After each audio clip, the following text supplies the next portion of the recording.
بسم الله الرحمن الرحيم.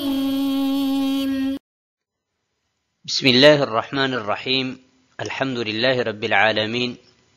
والعاقبة للمتقين والصلاة والسلام على أشرف الخلق والمرسلين وعلى آله وأصحابه وأتباعه أجمعين، أما بعد. عزیز طلبہ، آج کی کتاب الہدایہ جو ثالث کا سبق نمبر 106 ہے، اور اس سبق میں ہم انشاءاللہ جنس تصرف المشتری من الغاصب اس کے متعلق بات کریں گے، اور کتاب کی عبارت فَإِن قُطِعَتْ يَدُ الْعَبْدِ سے لے کر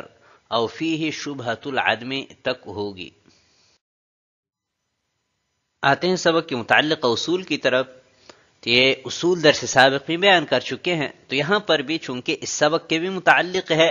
لہٰذا دوبارہ افادہ کے لیے ذکر کرتے ہیں۔ تو اصل نمبر 1، الملک الموقوف فی العین اذا طرأ علیہ ملک بات لآخر ابطلہ۔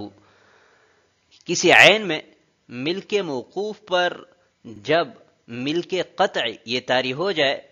تو ملک قطعی ملک موقوف کو باطل کر دیتا ہے۔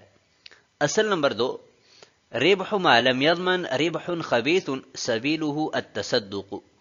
کہ غیر مضمون کا نفع وہ ربح خبیث ہے جس سے جان چھڑانے کا ایک ہی راستہ ہے کہ اس کو بلا نیت ثواب صدقہ کیا جائے۔ اصل نمبر 3، ربح ما فیہ شبہۃ ملک الغیر ملک خبیث سبیلہ التصدق، کہ ایسا نفع کہ جس میں ملک غیر کا شبہ ہو تو یہ ملک خبیث ہے، اور اس سے جان چھڑانے کا طریقہ یہ ہے کہ بلا نیت ثواب صدقہ کیا جائے۔ اصل نمبر 4، الثابت استنادا ثابت من وجہ دون وجہ، کہ جو چیز منسوب ہو کر ثابت ہوتی ہے تو وہ من وجہ ثابت ہوتی ہے۔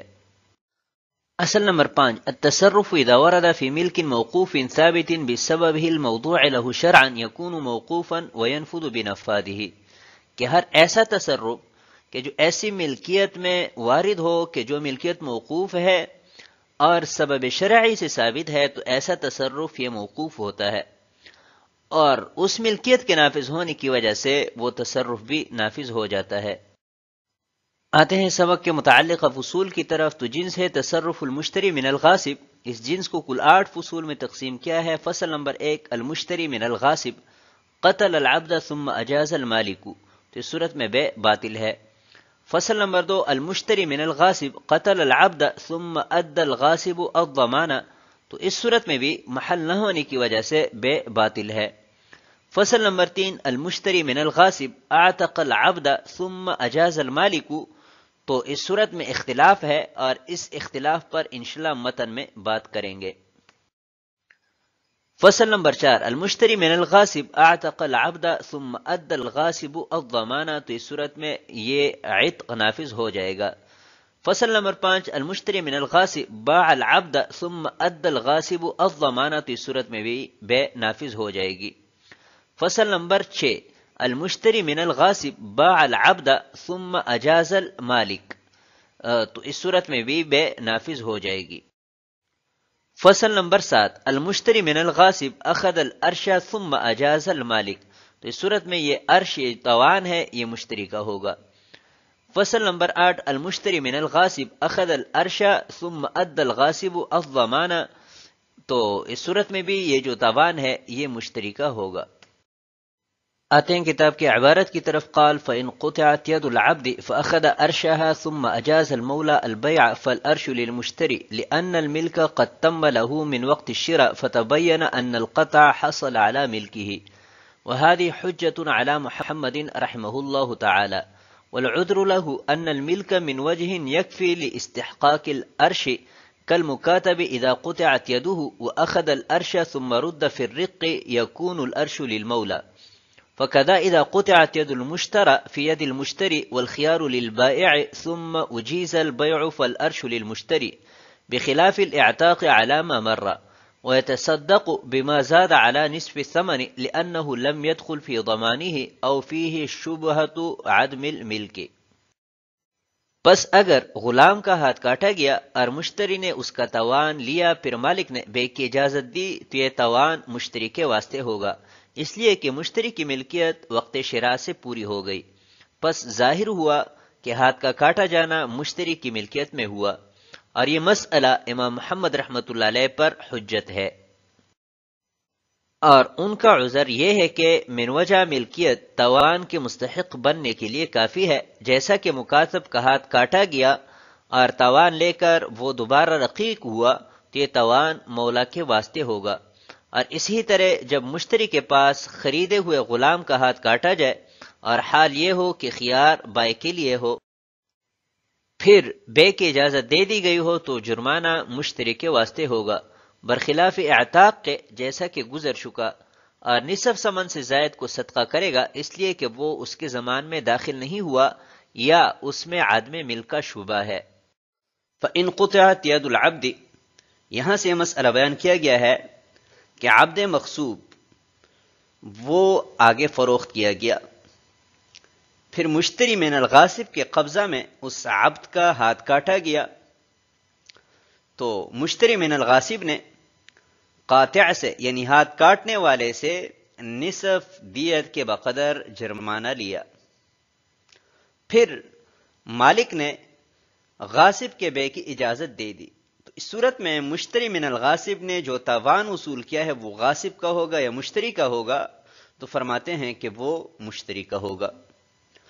اور دلیل وہ یہ بیان فرماتے ہیں کہ جب مالک نے اجازت دے دی تو اس اجازت کی وجہ سے مشتری کی ملکیت اس عبد میں ثابت ہوئی وقت شراء سے، یعنی جس وقت اس نے غاصب سے خریدا تھا اسی وقت سے مشتری من الغاصب کی ملکیت ثابت ہوئی، اور یہ جو ہاتھ کاٹا گیا ہے یہ مشتری کی ملکیت میں کاٹا گیا ہے، لہذا اس کا توان وہ بھی مشتری من الغاصب کا ہوگا۔ وَهَذِهِ حُجَّةٌ عَلَى مُحَمَّدٍ رحمہ اللہ تعالی، صاحب ہدایہ فرماتے ہیں کہ مسئلہ امام محمد رحمۃ اللہ علیہ پر حجت ہے، کیونکہ امام محمد رحمۃ اللہ علیہ کا مذہب یہ ہے کہ مشتری من الغاصب کا اعتاق وہ غیر معتبر ہے اگرچہ مالک اجازت دے دیں، تو ان کے خلاف یہ مسئلہ حجت اس لیے ہے کہ مالک کی اجازت کی وجہ سے اس کی ملکیت ثابت ہو جاتی ہے،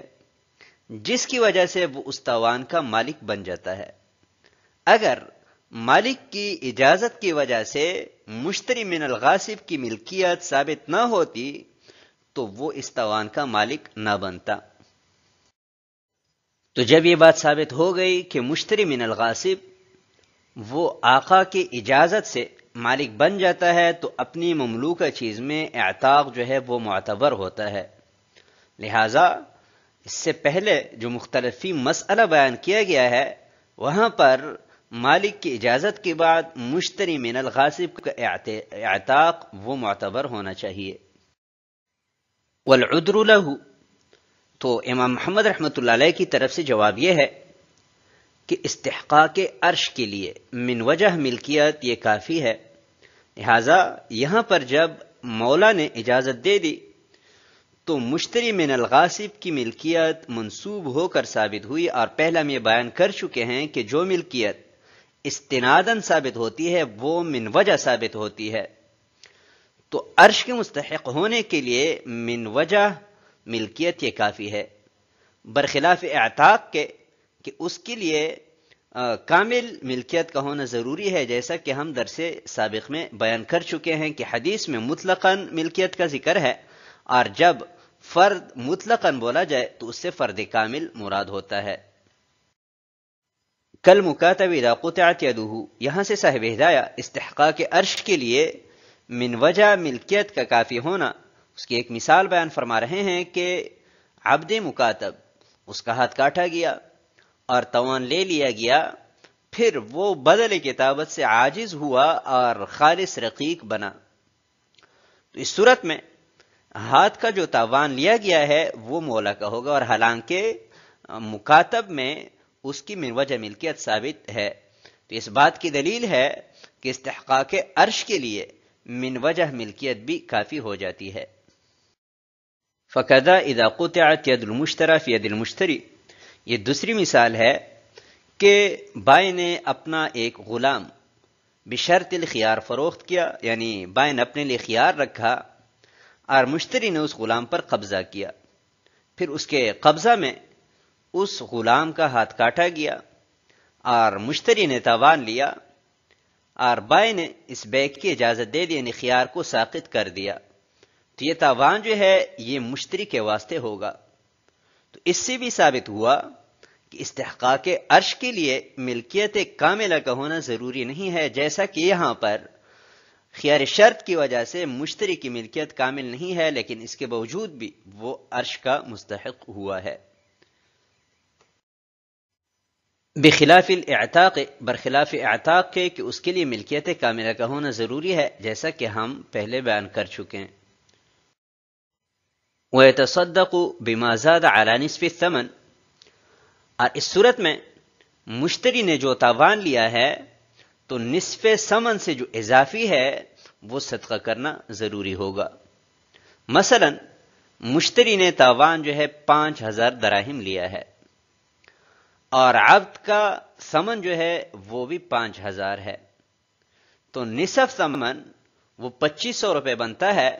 لہذا 2500 سے جو زائد ہے یعنی 2500 دراہم وہ مشتری کے لیے صدقہ کرنا یہ ضروری ہوں گے۔ لِأَنَّهُ لَمْ يَدْخُلْ فِي ضَمَانِهِ، صاحب ہدایت دلیل یہ بیان فرماتے ہیں کہ یہاں پر دو صورتیں ہو سکتی ہے کہ اس عبد کا ہاتھ جو ہے یا تو مشتری کے قبضہ سے پہلے کاٹا گیا ہوگا یا مشتری کے قبضہ کے بعد۔ اگر مشتری کے قبضہ کرنے سے پہلے اس عبد کا ہاتھ کاٹا گیا ہے تو اس صورت میں یہ عبد مشتری کے زمان میں داخل نہیں ہوا ہے، اور جو چیز زمان میں داخل نہ ہو اس کا نفع لینا وہ جائز نہیں ہوتا۔ او فیہ شبہۃ عدم الملک، اور دوسری صورت یہ ہے کہ مشتری نے قبضہ تو کیا ہے لیکن چونکہ بائع نے اپنے لیے خیال رکھا ہے، اس نے ہاتھ کٹتے وقت اجازت نہیں دی ہے، تو اس صورت میں مشتری کی ملکیت اگر بعد میں ثابت ہوتی بھی ہے تو وہ استناداً ثابت ہوتی ہے، اور جو چیز استناداً ثابت ہو وہ من وجہ ثابت ہوتی ہے، تو یہاں پر عدم ملک کا شبہ پیدا ہوا، لہذا جو نفع ہوگا وہ اس شبے کی وجہ سے صدقہ کرنا یہ ضروری ہوگا۔ اس مسئلہ میں ایک بات یہ بھی یاد رکھیں کہ نصف ثمن یہ صدقہ کرنا کیوں ضروری ہے،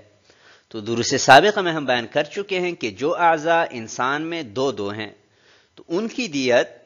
انسان کے کل کے نصف کے برابر ہے۔ یہاں پر فرضی طور پر ہم نے عبد کی قیمت 5000 مقرر کی ہے، تو 2500 اس ہاتھ کے مقابلے میں ہوگا اور 2500 باقی عبد کے مقابلے میں ہوگا، تو ہاتھ کے مقابلے میں جو 2500 ہے اس کا صدقہ کرنا یہ ضروری ہے۔ تو آج کے سبق کو ہم اسی پر ختم کرتے ہیں۔ والسلام علیکم ورحمۃ اللہ وبرکاتہ۔